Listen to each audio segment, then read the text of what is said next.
Okay, so I have to read this chapter, chapter 12. I have my pencil ready, I have post-its, a pen, and a highlighter. The first step is to survey the chapter.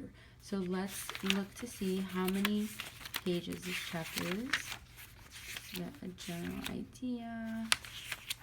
Let's see, so 432. So it's 25 pages. Now I'm going to look at the titles, getting a general idea of what we're going to be reading on. So history of constructivist approaches. I guess this is different people that have influenced the theory, recent approaches. Okay, and then this one talks about solution-focused therapy. Okay, a little example. Narrative therapy. So I guess these are all constructivist approaches. Techniques, current trends, and research. Oh, okay, gender issues, multicultural issues, group therapy, all having to do with the same approaches. Okay, so the 25 pages realistically won't take me an hour. It might take me a little bit longer than an hour. I would give myself maybe 2 or 3 hours to fully understand everything, take notes. But again, it depends on you. So now the next step is to question yourself, or question the chapter. So, what is the history of these approaches? Who is George Kelly? Who is Milton Erickson?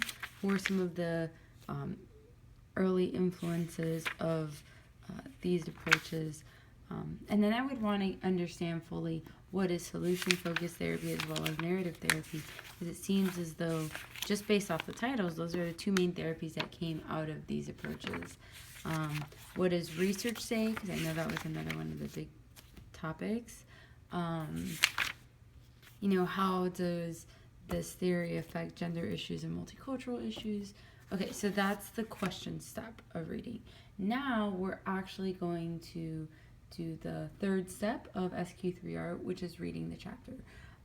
As mentioned previously, paced reading is something that's very helpful. So I'm going to set a timer for 20 minutes, theoretically, and I will start reading. As I read, I'm going to put a check mark with my pencil so that then later on I could come back to it. So, okay, passion. So I'll put a little check mark here. I think that that's important. And this one too, probably because it's like a definition.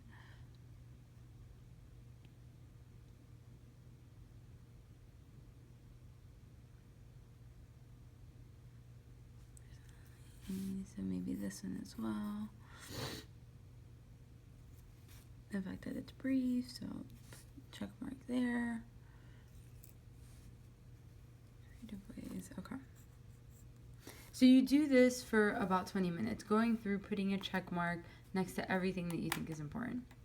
After 20 minutes, you take a break, go to the restroom, get something to drink, get something to eat, put your mind at ease. And then now when you come back, so let's say I read this whole section, right? I'm going to review my check marks. And this is where I'm going to do the selective highlighting. So I'll come back and let's see. This one is actually not that important, so I'm going to erase that. Oh, my eraser is not so good. Okay, so I'm not going to highlight that one because it's saying something that is already pretty obvious. Let's see. Current trends. No, I won't highlight that. Therapy.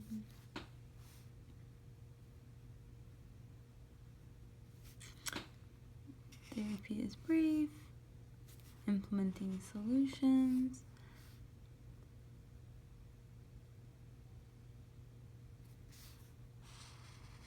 All right, so out of this whole section, I had put 5 check marks, and I only highlighted 2 of those check marks. So that just shows that a lot of times we do initially think more things are important as we're reading. Now I went back, look at how quickly I went over it just because I already knew what I just read. And I would do that with the entire section that I read during the 20 minutes, just highlighting the important things. Another thing you can do is, let's say here, I'll put just a slight note. So this is giving an intro to constructivist approaches. I'll put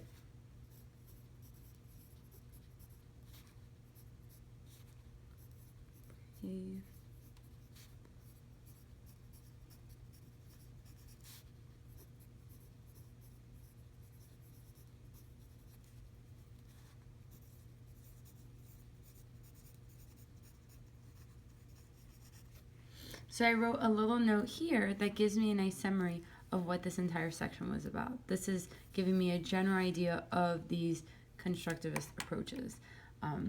Now, when I'm studying and I'm coming back to the chapter, I will have a mini little brief summary per section. So here I would write a note, here I would write a note, here I would write a note.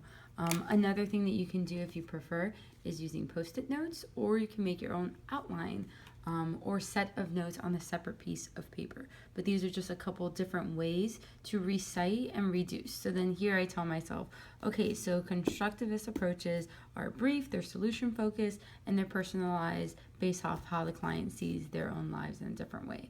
Okay, so I'm understanding what this section was about. I said it to myself, I wrote a note, I reduced it to a smaller summary, and then later on, these are the things that you will review when you are studying.